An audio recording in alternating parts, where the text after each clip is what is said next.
Aujourd'hui, j'ai décidé de vous parler d'une matière qui me tient énormément à cœur et que j'ai découverte en prépa.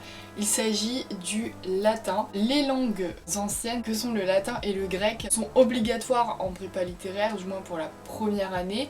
Mais on peut déjà les avoir abordées au collège, au lycée. Alors moi c'était pas mon cas, j'ai vraiment découvert le latin en prépa et je pensais pas adorer autant. Aujourd'hui je tends même à vouloir devenir prof de latin, à côté d'être prof de français. Les langues mortes, qui sont pas si mortes que ça d'ailleurs, peuvent vite vous contaminer. L'objet de cette vidéo ça va pas être de faire de la propagande pour le latin, quoique. Je pense que je ferai une vidéo dédiée au sujet pour vous expliquer pourquoi le latin peut vraiment vous aider, enfin en quoi le latin peut vraiment vous aider, surtout si vous faites des études de lettres ou de philosophie, d'humanité, d'histoire et compagnie. Mais aujourd'hui, il va s'agir de s'entraîner à réviser le latin en prépa. Alors je n'aborderai pas ici le grec parce que j'ai pas fait de grec ancien, mais sachez tout de même que les méthodes pour réviser les langues anciennes en prépa sont quand même peu ou prou les mêmes. À vous d'adapter si vous faites du grec ancien, ces méthodes du latin au grec ancien. Tout d'abord, avant de commencer à se mettre fondamentalement au latin, il faut réviser absolument, et ça c'est la première étape, la grammaire française et plus particulièrement des fonctions, c'est-à-dire les fonctions sujet, la fonction verbale, la fonction COD, la fonction COI, la fonction complément circonstanciel. Quand je suis arrivée en prépa, moi j'avais complètement oublié la grammaire parce que j'en avais pas fait depuis le collège. Ça a été assez dur de comprendre ce que c'était qu'une déclinaison tout en ne sachant pas ce que c'était qu'une fonction en français. Le latin s'appuie énormément sur le français, ou plutôt l'inverse, le français découle du latin. Donc si vous maîtrisez pas déjà la grammaire française, vous aurez du mal à comprendre le latin. Après, le latin peut vous aider aussi à mieux comprendre la grammaire française. Les deux finalement s'entremêlent. Alors ensuite, la deuxième étape, c'est de vous fournir une méthode de travail, un manuel de travail. Alors généralement en prépa, ils vous en proposent un. Moi, on m'avait proposé celui-ci dont je vous ai déjà parlé dans un vlog. Il s'agit du Dele Alli, donc l'initiation à la langue latine et à son système. Alors c'est un ouvrage qui vraiment fait peur quand tu l'ouvres, tu te dis oula c'est quoi ce truc avec petites écritures, mais en réalité il est vraiment super bien fait je trouve, il est progressif. Nous on faisait à peu près une leçon par semaine avec ma prof, j'avais 4 heures de latin en première année, en deuxième année je l'utilisais plus, mais en première année c'est vraiment ce manuel qui m'a appris à faire des vraies versions latines. Et ce qu'il y a de bien c'est qu'il aborde le latin point par point. Latin, comme toute langue finalement, que ce soit des langues vivantes ou des langues mortes, il s'agit de l'apprendre vraiment de façon méthodique, c'est-à-dire au début vous allez apprendre la prononciation par exemple, ensuite les verbes les plus fréquents, les temps les plus simples, le parfait, le présent, et puis ensuite vous allez aller dans les subtilités, déjà les déclinaisons, mais ensuite la construction par exemple d'une subordonnée, l'emploi du subjonctif.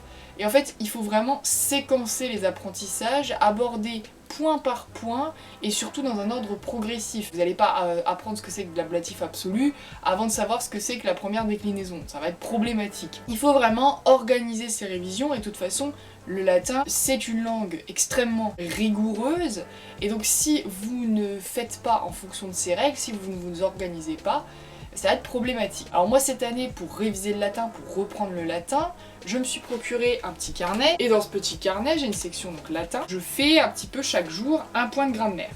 Donc, par exemple, la dernière fois, j'ai fait un point de grammaire sur le août, avec tous les cas dans lesquels on utilisait août et toutes les traductions qui étaient possibles. Après, vous pouvez faire des fiches sur tout et n'importe quoi, j'en ai fait aussi sur la proposition infinitive, les temps aussi. Par exemple, là, le tableau du plus que parfait. Bon, il est pas tout à fait complété. Je fais des tableaux avec des cases qui ne sont pas encore remplies parce que je vais les remplir une fois que j'aurai abordé la leçon en question. L'idée, c'est vraiment d'être progressif, de structurer ces révisions, ces connaissances. Une fois que vous avez consolidé vos apprentissages, structuré vos révisions, la troisième étape, je dirais, c'est de s'entraîner. S'entraîner pour voir où sont vos faiblesses et quels sont les points que vous n'arrivez pas à traduire. Moi, je m'entraîne en faisant quoi? En faisant des versions bien sûr. Les versions généralement sont vos profs qui vous les distribuent, mais vous avez plein d'annales, notamment des annales d'agrégation ou de CAPES que je vous conseille, ou même de NS d'ailleurs. Alors si vous préparez le NS, n'hésitez pas à aller piocher dans les annales d'agrég parce que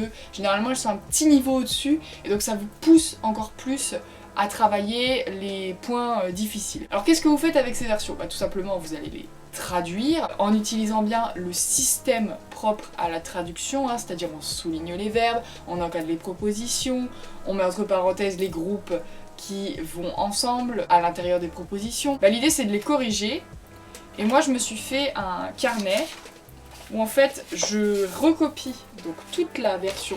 En noir c'est le latin et en bleu c'est la traduction du professeur. Et ensuite avec mon code couleur et mon code forme, je vais analyser groupe par groupe syntaxiquement tous les éléments, que ce soit le temps des verbes, que ce soit les groupes syntaxiques, que ce soit la signification aussi au niveau du lexique. Des fois un mot peut avoir plusieurs sens. Certains mots, je vous conseille de vous faire un petit carnet de vocabulaire, ça peut être un conseil aussi. Il y a certains mots de vocabulaire qui ont beaucoup de signification en fonction du contexte. Par exemple je pense au mot ratio qui signifie à la fois raison, mais raison dans le sens cause, ou alors raison dans le sens raisonnable, ou alors calcul aussi, surtout en latin. Il y a d'autres significations il me semble, mais il y en a tellement que vous voyez ça devient compliqué. Faites-vous un petit carnet de vocabulaire pour ces mots qui reviennent souvent en latin, très polysémiques et qui dépendent vraiment du contexte dans lequel on les emploie. Je me rappelle d'une version qu'on a faite il y a pas longtemps où on avait ce mot de ratio qui ne voulait pas dire la même chose à deux endroits du texte, alors que généralement on vous dit de traduire un mot qui revient plusieurs fois de la même manière. Bah là c'était pas le cas,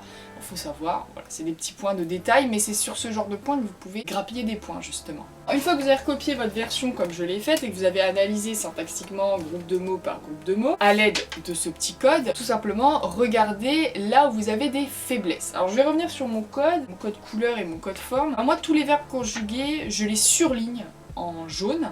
Les verbes à l'infinitif, je les souligne en pointillé en marron. Les verbes impersonnels du style skilliket ou oportet, je les souligne en pointillé en noir. Le nominatif, je le mets entre parenthèses en rose. Le vocatif en bleu clair.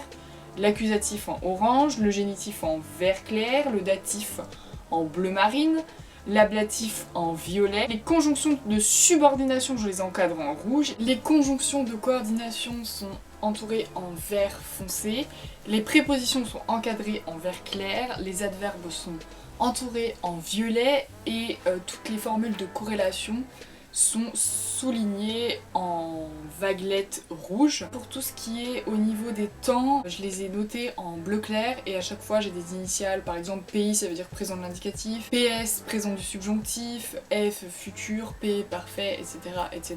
Je mets tout ce qui est point de vocabulaire en bleu de stylo plume, tout ce qui est point de grammaire important en rouge et tout ce qui est exemple type en vert foncé. Les exemples types, parlons-en. Le quatrième point que j'aborderai dans cette vidéo. Les exemples types sont vraiment ce qui va vous permettre de consolider votre connaissance de la grammaire latine, mais surtout de repérer dans les textes tous les points difficiles. Alors qu'est-ce que c'est qu'un exemple type? Alors les exemples types, vous allez les trouver à la fois dans les manuels comme ça, sur internet, mais aussi et surtout dans la fameuse grammaire latine. Je vous conseille d'investir dans ce truc qui a l'air très rébarbatif comme ça, mais qui est en fait très bien fait. Toute la grammaire latine est même plus condensée là-dedans. Et surtout, on retrouve les exemples types. Alors les exemples types, ce sont des exemples qui sont admis universellement pour traiter une question à un point particulier de grammaire. Par exemple, pour le ut qui exprime le temps, on va avoir l'exemple type Haec ut dixit habiit. Quand il lui dit cela,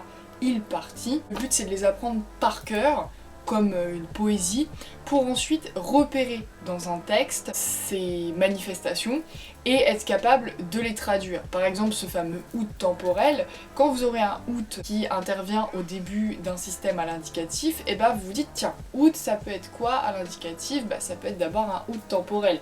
Haec ut dixit habiit, une fois qu'il a dit cela, il partit, allez hop, vous appliquez l'exemple type à la version. Alors bien évidemment il ne s'agit pas de recopier votre exemple type, mais de l'adapter. Vraiment les exemples types, moi c'est ce qui m'a énormément permis de progresser en latin. On avait des interrogations toutes les semaines en latin où il fallait restituer les exemples types sur la leçon de grammaire qu'on venait de faire. Alors des exemples types, vous en avez pour toutes les leçons possibles et imaginables. Vous en avez pour l'ablatif, pour le gérondif, pour les propositions infinitives, enfin, vous en avez pour absolument tout. L'idéal ce serait de les connaître, il y en a une centaine. Bon, moi je les connais pas tous et je suis en train de les apprendre. L'idéal c'est de connaître cette batterie d'exemples types et ensuite vous serez capable d'affronter quasiment quasiment n'importe quelle version. Moi au début je pensais que c'était un petit peu superficiel cette histoire d'exemple type, mais finalement en deuxième année ça m'a permis d'énormément progresser en latin. Le fait d'apprendre par cœur les exemples types, ça m'a vraiment aidé en version d'obtenir une excellente note à l'écrit. Mon ultime conseil pour réviser le latin, ce serait de persévérer et surtout de ne pas abandonner sur la longueur. Alors il y a des gens qui font ce qu'on appelle du petit latin, un texte traduit de manière juxtalinéaire. Moi honnêtement le petit latin ça m'a jamais trop aidé. Je sais qu'il y a des gens qui progressent énormément grâce à ça, mais moi c'est plus en faisant des versions et en apprenant les exemples types que j'ai réussi à progresser. Je pense que le petit latin ça peut aider à tenir sur la longueur. Le latin dans la mesure où c'est pas une langue parlée, vous allez très vite oublier vos mécanismes. Alors c'est comme conduire ou faire du vélo, hein, ça revient très vite. Une fois qu'on l'a appris une fois, ça revient très vite. J'en ai fait l'expérience l'année dernière. Difficile de s'y remettre et surtout toute la rigueur que vous avez acquise au départ, vous n'arriverez jamais, je pense, à la réatteindre. Ce sera très difficile à réatteindre. C'est pour ça que le latin, il faut finalement jamais abandonner. Si vous faites du latin au moins une fois par semaine, ça va vous aider à garder un contact avec la langue, une langue qui n'est pas parlée. Et même les langues vivantes, si vous ne les parlez plus, vous allez les oublier. Qui s'est produit, moi, pour l'espagnol. L'espagnol, ça fait 3 ans que je le parle plus. Là honnêtement je suis capable de comprendre une discussion mais je serais pas capable de parler. En revanche l'anglais, je continue à parler anglais, j'ai été aux États-Unis cet été et le fait de continuer à pratiquer la langue, ça fait qu'aujourd'hui je suis capable de parler anglais même en ayant plus cours d'anglais. Le latin c'est vraiment une discipline. C'est une langue très rigoureuse et qu'il faut continuer à travailler. Investissez également dans un bon dictionnaire. Si vous n'avez pas envie de vous trimballer cet énorme dictionnaire sur vous, il existe le Gafio version poche, je l'ai aussi chez mes parents. Apprenez aussi à lire un article dans le Gafio. Tous ces articles qui concernent les conjonctions de type out, enfin les mots qui ont plein de traductions. Je vous conseille de faire des fiches pour réduire le sens de ces mots parce que clairement out vous avez 2 pages de dictionnaire, vous pouvez pas à chaque version, vous tapez les 2 pages de dictionnaire sachant qu'une version de concours c'est limité à 4-5 heures. Il faut optimiser le temps, il faut regarder dans le dictionnaire que quand c'est des mots dont vous n'êtes pas sûr, par exemple Itakwe, vous la prenez une fois par cœur, vous savez que ça veut dire c'est pourquoi, il n'y a pas besoin d'aller regarder dans le dictionnaire. Et tout ça, ça se construit, comme j'ai dit, sur la longueur, en ayant une rigueur, en prenant point par point, en faisant des listes de vocabulaire, des listes d'exemples types, des fiches synthétiques sur des points de grammaire. Voilà, j'espère que cette vidéo vous aura été utile pour réviser le latin, mais globalement les langues anciennes. Et je vous retrouve dans une prochaine vidéo.